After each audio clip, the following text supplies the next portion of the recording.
Hello बच्चों, आज का हमारा टॉपिक है issue of share for consideration other than cash. Issue of shares हम दो तरह से कर सकते हैं, फॉर कैश और for consideration other than cash. Issue of share for cash का मतलब है कि हमने शेयर इशू किया और कैश लिया, ठीक है। मतलब शेयर सर्टिफिकेट सामने वाले पब्लिक को दिया और पब्लिक से कैश रिसीव किया, that is issue of share for cash. Second हमारा प्रोसेस होता है issue of share for consideration other than cash. मतलब कंपनी शेयर इशू कर रही है लेकिन कैश नहीं ले रही।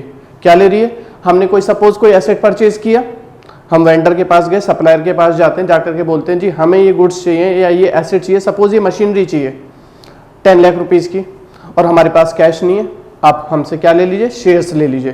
तो क्या किया हमने, एसेट परचेज किया और सामने वाले को अपने शेयर सर्टिफिकेट इशू कर दिए, तो इसको बोला जाएगा issue of share for consideration other than cash, ठीक है। चलिए इसका अकाउंटिंग प्रोसेस सीखते हैं हम लोग कि किस तरीके से कंपनी शेयर्स इशू करती है कंसिडरेशन अदर देन कैश के लिए। तो सबसे पहले हमें देखना होगा एसेट परचेज करने की एंट्री, ठीक है। अगर आप एसेट परचेज करते हैं तो एंट्री क्या बनेगी, व्हेन एसेट इज परचेज। जब आप एसेट परचेज करेंगे तो एंट्री बनेगी asset account debited to vendor. Vendor हम यहां पर बोल रहे हैं किसको, सप्लायर को, जिससे आपने कोई एसेट परचेज किया है। एसेट आपके पास आया, एसेट इंक्रीज हो रहा है तो डेबिट हो गया। आपको मालूम है एसेट इंक्रीज होते हैं तो डेबिट होते हैं। जैसे हम एसेट परचेज करते हैं तो सामने वाले के अगेंस्ट हमारी लायबिलिटी इंक्रीज हो जाती है, और आप लोगों को अकाउंट्स के बेसिक रूल मालूम है, एसेट इंक्रीज होता है तो डेबिट होता है और लायबिलिटी इंक्रीज होती है तो क्रेडिट होती है। एसेट हमारा इंक्रीज हो रहा है, डेबिट हमने लिख दिया। वेंडर यानी कि सप्लायर जिससे हमने एसेट परचेज किया है, जिसको हमने पेमेंट करनी है, वो हमारे लिए लायबिलिटी इंक्रीज हो रही है, वो हो जाएगा क्रेडिट। एसेट को आप डेबिट में लिखेंगे, लायबिलिटी को आप यानी कि वेंडर को आप क्रेडिट में लिखेंगे, ठीक है। इसके बाद में आप क्या करेंगे, if part payment of vendor is made in cash. आपने क्या किया है, वेंडर को पार्ट पेमेंट कैश में कर दिया। वेंडर यहां पर जैसे आप पार्ट पेमेंट कैश में करेंगे तो आपकी क्या होगी, लायबिलिटी डिक्रीज हो जाएगी। एंट्री क्या बनेगी, एंट्री आपकी बनेगी vendor account debited. Liability decrease हो गई तो डेबिट हो गई है, हमने पेमेंट किया है कैश से तो आप कैश लिख देंगे। अगर आप चेक इशू करते हैं तो आपका आ जाएगा बैंक। अगर आप बिल्स पेबल एक्सेप्ट करते हैं तो एंट्री आ जाएगी बिल्स पेबल, ठीक है। एंट्री बनेगी जब हम वेंडर को पेमेंट करते हैं कैश से तो vendor account debited to cash, cheque pay कर रहे हैं तो vendor account debited to bank, आपने बिल एक्सेप्ट कर लिया तो vendor account debited to bills payable part payment के लिए। सपोज आपने 1 लाख का एसेट परचेज किया है तो एंट्री आ जाएगी asset account debited to vendor. Vendor का अगर नाम गिवन होगा क्वेश्चन में तो आप लोग वेंडर का नाम लिखेंगे। 1 लाख रुपीज आ गए यहाँ पर आपका, सपोज आपने 40,000 पे कर दिया कैश के थ्रू तो एंट्री बनेगी vendor account debited to cash 40,000। अब बैलेंस आपको पे करना है कितना, 60,000। उसके लिए आपने शेयर्स इशू करने पड़ेंगे। तो जब वेंडर को हम शेयर्स इशू करेंगे तो एंट्री बनेगी when shares are issued to vendor. हम शेयर्स इशू वेंडर को दो तरह से करते हैं। Condition number 1 at par. जब आप वेंडर को शेयर इशू करेंगे पार पर तो एंट्री बनेगी vendor account debited to share capital. Question में अगर मेंशन है कि इक्विटी है या प्रेफरेंस है तो आप मेंशन करेंगे इक्विटी शेयर कैपिटल, ओके। यहां पर आपका आ गया। सिमिलरली अगर आप वेंडर को शेयर इशू कर रहे हैं प्रीमियम पर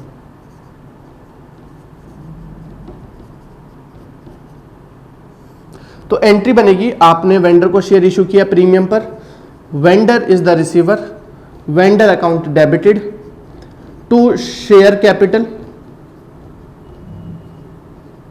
टू सिक्योरिटीज प्रीमियम रिजर्व।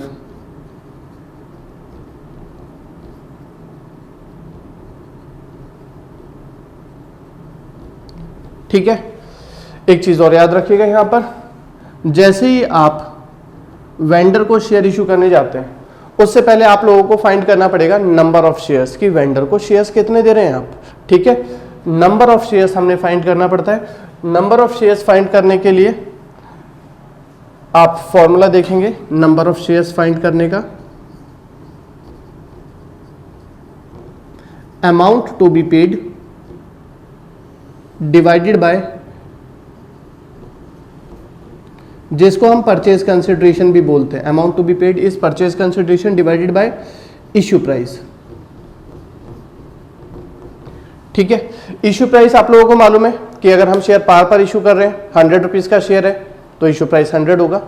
अगर आप 100 रुपीज के शेयर्स को इशू कर रहे हैं प्रीमियम पर, 100 का शेयर है, 10 का प्रीमियम है, फेस वैल्यू शेयर की 100 रुपीज, प्रीमियम हमारे शेयर का 10 रुपीज, तो इश्यू प्राइस कितना हो गया हमारे शेयर का 100 प्लस 10, 110। ओके, तो इश्यू प्राइस प्रीमियम के केस में इंक्रीज हो जाता है और पार के केस में हमारा इश्यू प्राइस सेम रहेगा as equals to face value. ठीक है, यहां तक हमने देख लिया। अब हम इसको एक एग्जाम्पल के थ्रू समझते हैं।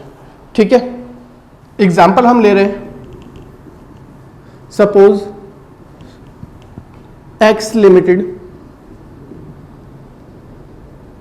Purchase a machinery costing rupees 1,10,000 from Y Limited, paid 10% by check, and for balance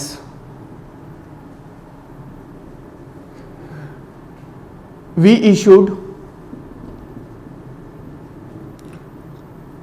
equity share.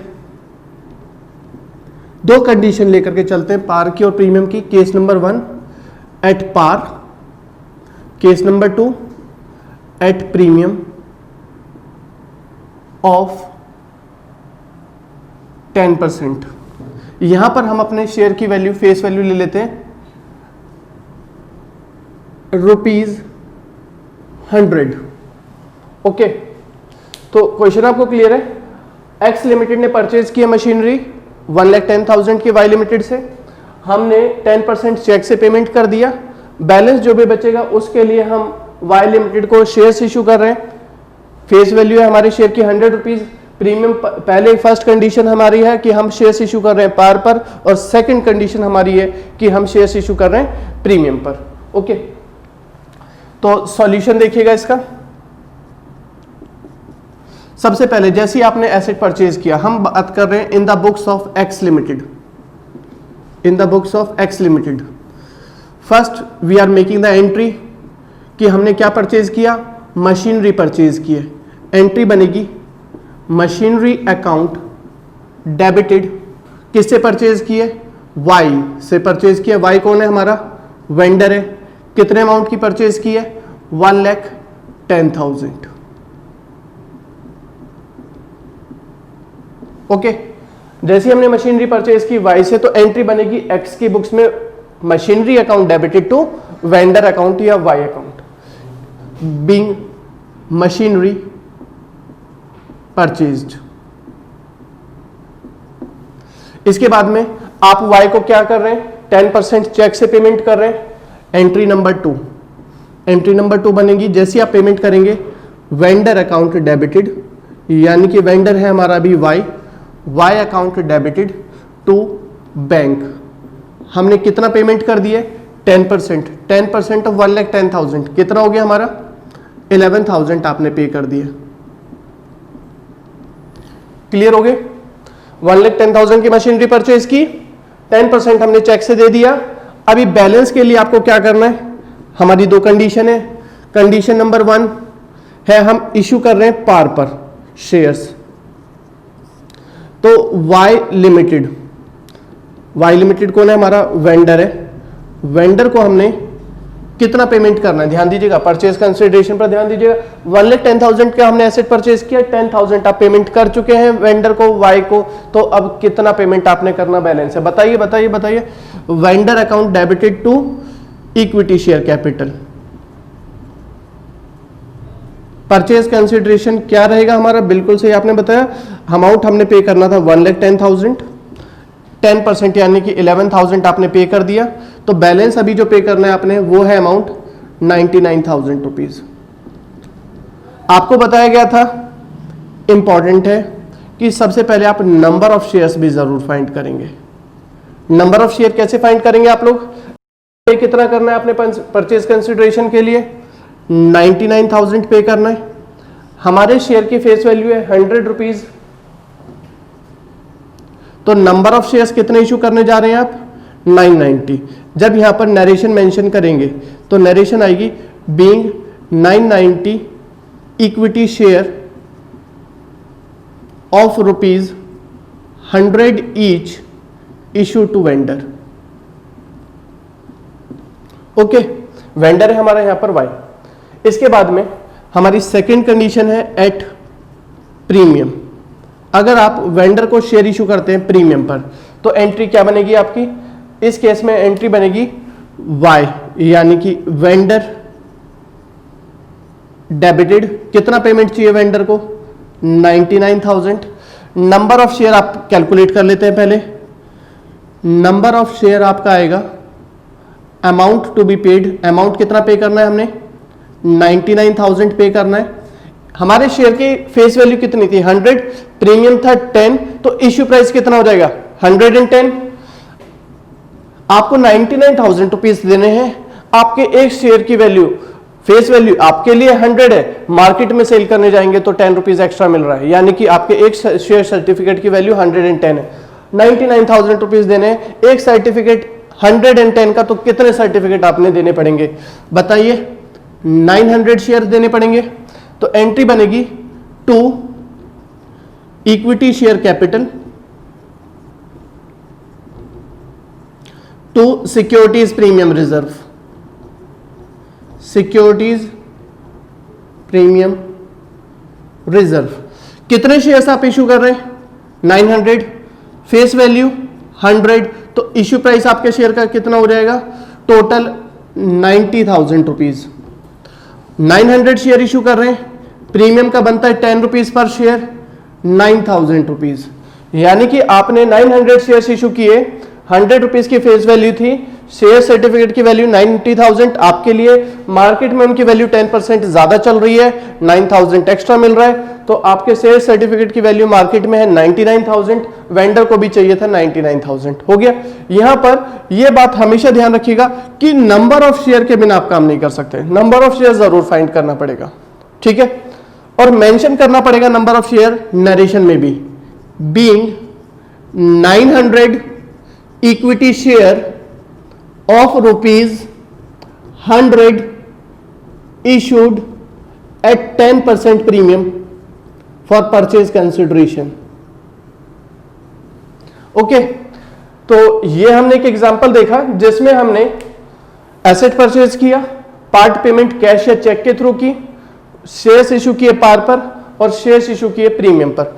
पार पर करेंगे तो उस केस में vendor to share capital, premium पर करेंगे तो vendor to share capital to securities premium reserve. Number of share जरूर find करिएगा, इसके बिना बात नहीं बनेगी, ठीक है? यहां तक ये हो गया। इसके बाद हमारा नेक्स्ट इसी के अंदर है purchase of business.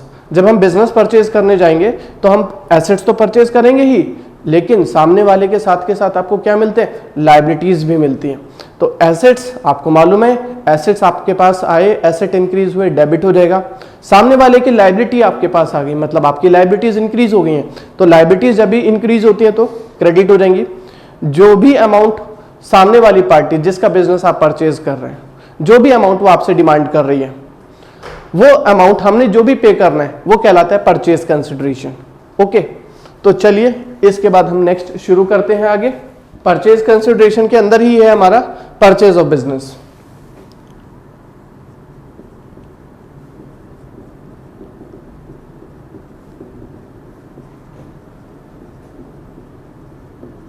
When business is purchased, जब आप बिजनेस परचेज करने जाएंगे, अभी बताया आपको, एसेट आपके इंक्रीज हो जाएंगे। एंट्री क्या बनेगी? एंट्री बनेगी एसेट अकाउंट डेबिटेड, एसेट आपके पास आ रहे हैं, इंक्रीज हो रहे हैं। लायबिलिटीज आपके पास आ रही हैं, लायबिलिटीज इंक्रीज हो रही है तो क्रेडिट हो जाएंगी। जो परचेज कंसिडरेशन है, जो वेंडर सप्लायर आपसे डिमांड कर रहा है, वो आपका परचेज कंसिडरेशन भी क्रेडिट हो जाएगा। वेंडर में क्या लिखना है आपने? Purchase consideration. परचेज कंसिडरेशन मतलब the amount which is demanded by the vendor, ठीक है। अब एक एग्जांपल लेते हैं। सपोज आपने एसेट परचेज किए सामने वाली पार्टी के 10 लाख रुपीस के, लायबिलिटीज आपके पास आ गई हैं 2 लाख रुपीस, ठीक है। सामने वाले की संपत्ति एसेट्स, सामने वाले का पूरा बिजनेस खरीदने गए आप, जब सामने वाले का बिजनेस खरीदने गए उसके एसेट्स टोटल है 10 लाख रुपीस की संपत्ति, उसका उधार है 2 लाख रुपए उसके ऊपर, वो भी आपका हो गया। तो एसेट्स आपके पास आए 10 लाख के, आपके पास लायबिलिटीज आई हैं 2 लाख की, और वेंडर कह रहा है कि मुझे साहब आप पेमेंट कर दीजिए 7 लाख की। तो देखिए एसेट्स आपके पास इन टोटल आ गए हैं 10 लाख के, लायबिलिटीज जो आपने उसके बिहाफ में पे करनी है 2 lakh, amount of purchase consideration जो सामने वाले को आपने पे करना है दैट इज 7 लाख। तो total payment which you are making to the vendor is 9 lakh against the asset of rupees 10 lakh. आपने टोटल एसेट्स तो खरीदे 10 लाख के, लेकिन कुल पेमेंट आप जो करने वाले हैं सामने वाले को उसका अमाउंट है कितना, 9 लाख, सिर्फ 9 लाख। तो आपको तो प्रॉफिट हो गया इसमें। कितने का प्रॉफिट हुआ, एसेट्स खरीदे 10 लाख के, पेमेंट कर रहे हैं 9 लाख की, तो कितने का बेनिफिट होने जा रहा है आपको, 1 लाख रुपीस का। ये 1 लाख रुपीस आपका गेन हो गया, और ये नेचर है इसका कैपिटल गेन। कैपिटल गेन्स को आप ट्रांसफर करते हैं कहां पर, कैपिटल रिजर्व में, ठीक है। तो यहां पर यह ध्यान रखिएगा कि अगर आप कोई एसेट परचेज करने जा रहे हैं, कोई बिजनेस परचेज करने जा रहे हैं, तो हो सकता है आपको कम पेमेंट करनी पड़े, हो सकता है आपको ज्यादा पेमेंट करनी पड़े। कम पेमेंट करनी पड़ रही है जैसे कि यहां पर हमने देखा, तो एक्स्ट्रा अमाउंट कहां पर ट्रांसफर करेंगे आप लोग, कैपिटलिज्म में। जरूरी तो नहीं है कि हमेशा कि आपको प्रॉफिट ही हो सकता है कि आपको ज्यादा पेमेंट भी करनी पड़ जाए। एक एग्जांपल देख लेते हैं इसमें।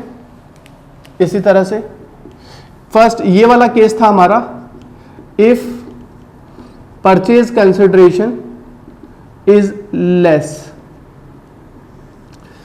केस बी हम देख रहे हैं, इफ परचेज कंसिडरेशन इज मोर।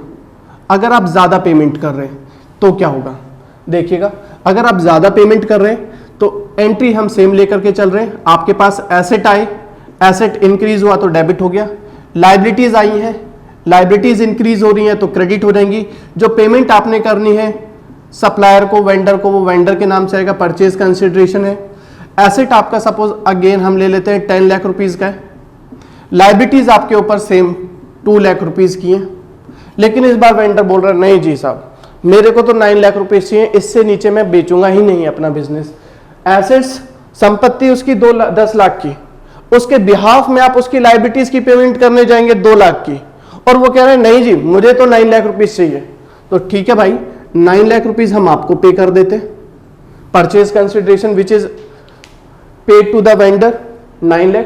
तो यहां पर आप समझिए एसेट्स आपने टोटल परचेज किया कितने का, 10 लाख का, और टोटल पेमेंट जो आप इस 10 लाख के अगेंस्ट करने जा रहे हैं दैट इज 11 लाख। तो आप 1 लाख रुपए एक्स्ट्रा पे कर रहे हैं, ज्यादा पे कर रहे हैं। किस बात का एक्स्ट्रा पे कर रहे हैं भाई, आपको उसका बिजनेस पसंद आया होगा इसी वजह से पे कर रहे हैं आप एक्स्ट्रा अमाउंट। तो यहां पर ये जो एक्स्ट्रा अमाउंट पे किया जाएगा, जो डिफरेंस आ रहा है इन दोनों अमाउंट का 11 लाख और 10 लाख, 1 लाख का डिफरेंस आ रहा है, इसको हम नाम देंगे गुडविल।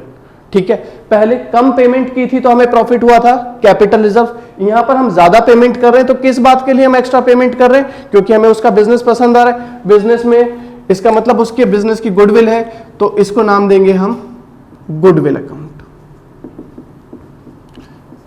डेबिटेड कितना एक्स्ट्रा पेमेंट कर रहे हैं आप, 1 लाख रुपीस। तो ध्यान रखिए कि अगर एक्स्ट्रा पेमेंट की जाती है तो आप कैपिटल रिजर्व लिखते हैं, एक्स्ट्रा पेमेंट की जाती है तो आप यहां पर गुडविल लिखते हैं, और अगर कम पेमेंट की जाती है प्रॉफिट होता है तो आप कैपिटल रिजर्व लिखते हैं। ओके, तो यहां पर ये दोनों चीजें हैं, ध्यान रखिएगा कि अगर पेमेंट आपकी लायबिलिटीज की कम है आपको प्रॉफिट हुआ तो कैपिटल रिजर्व, अगर पेमेंट आपकी लायबिलिटीज की ज्यादा है यानी कि क्रेडिट साइड ज्यादा है तो क्या आएगा आपका, गुडविल आ जाएगा। बाकी अब रही बात कि आपने वेंडर को शेयर इशू करने, तो ठीक वैसे जैसे थोड़ी देर पहले हमने किए थे। Suppose if equity share of ₹20 issued to vendor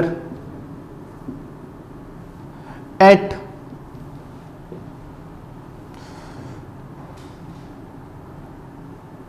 par, तो इस केस में एंट्री क्या बनेगी आपकी, वेंडर को आपने कितना अमाउंट पे करना है, यहां पर वेंडर को आपने पे करना है 9 लाख, तो एंट्री बनेगी vendor account debited 9 lakh rupees देना है। कितने अमाउंट, कितने शेयर्स देने पड़ेंगे, नंबर ऑफ शेयर आपको फाइंड करना पड़ेगा। 9 लाख रुपीस देने हैं, हमारे एक शेयर की वैल्यू है 20 रुपीज, तो कितने शेयर आपको इशू करने पड़ गए, 4500 शेयर्स इशू करने पड़ गए। तो एंट्री बनेगी vendor account debited to equity share capital, amount आ गया 4500 share of ₹20 each, 9 lakh. Okay, similar अगर हम कहते हैं कि अगर हम शेयर्स इशू कर रहे हैं प्रीमियम पर, तो एंट्री क्या आएगी, if equity shares are issued at premium of 25%। ठीक है, तो क्या करना पड़ेगा, एंट्री बनेगी आपकी vendor account debited to equity share capital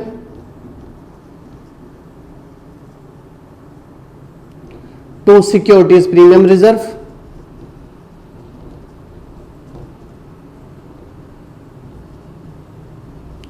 number of share फिर से फाइंड करना पड़ेगा हमको।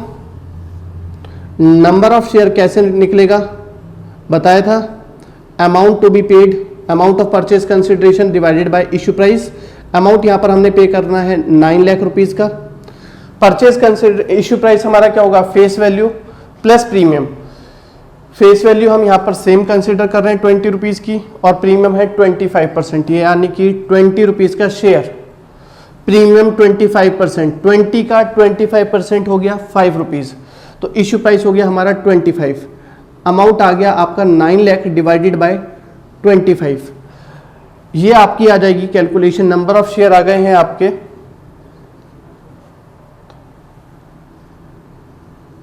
3600 शेयर्स आ गए।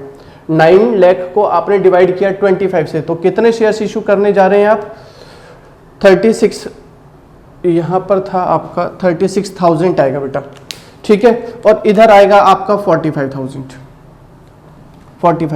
ओके, तो एंट्री क्या बनेगी, एंट्री बनेगी 9 लाख रुपीज आपने पे करने हैं, शेयर्स इशू किए 36,000, शेयर की फेस वैल्यू है 20 रुपीज, तो अमाउंट कितना मिला 7,20,000, प्रीमियम कितना है 36,000, 5 रुपीज का प्रीमियम है पर शेयर, तो अमाउंट आ गया 1,80,000 हो गया। आपको जबरदस्ती इक्वल कराने की जरूरत नहीं, अपने आप इक्वल आ जाएगा वो, ठीक है। यहां पर ध्यान रखिएगा, vendor account debited to equity share capital to securities premium reserve.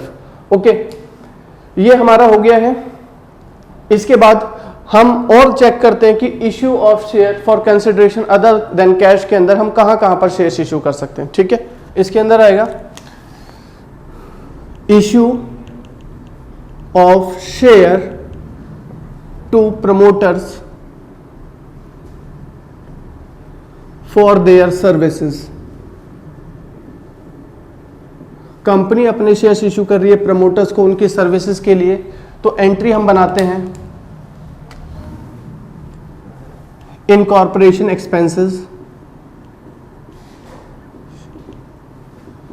Expenses account debited to share capital. Equity है तो इक्विटी यूज करेंगे, प्रेफरेंस है तो प्रेफरेंस यूज करेंगे, इक्विटी शेयर कैपिटल। ओके, अगर कंपनी अपने शेयर्स इशू करती है अंडरराइटर्स को, ब्रोकर्स को, जिनके थ्रू हम अपने शेयर्स सेल कराते हैं मार्केट में, अगर कंपनी उनको शेयर्स इशू कर रही है तो एंट्री आएगी इन underwriters commission issue of share to underwriters. Underwriters कौन होते हैं, जो कंपनी के ब्रोकर्स होते हैं, जिनके थ्रू कंपनी अपने शेयर्स मार्केट में सब्सक्राइब कराती है फॉर देयर सर्विसेज। तो इसके अंदर दो एंट्रीज हमारी आएंगी।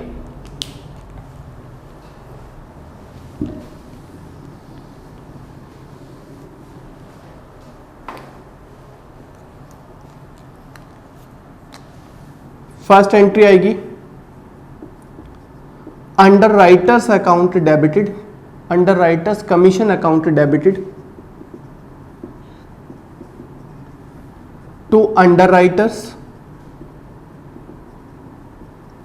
ठीक है, ये डेबिट, अंडर राइटर्स क्रेडिट। इसके बाद जब अंडर राइटर्स को आप शेयर्स इशू करेंगे तो एंट्री बनेगी underwriters account debited to share capital.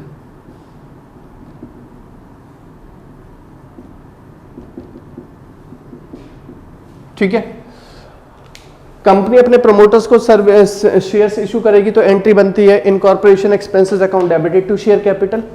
Company underwriters को शेयर्स इशू करती है कमीशन के लिए तो एंट्री बनती है underwriters commission account debited to underwriters. पहले ड्यू करने की एंट्री है कि हमने कमीशन ड्यू कर दी है अंडर राइटर्स के अगेंस्ट, फिर कमीशन ड्यू करने के बाद में उनको कमीशन के लिए जैसे ही हमने शेयर्स इशू किए तो एंट्री बनेगी underwriters account debited to share capital. Okay, तो यहां तक हमारा कंप्लीट हो गया है issue of share for consideration other than cash. ठीक है, ओके।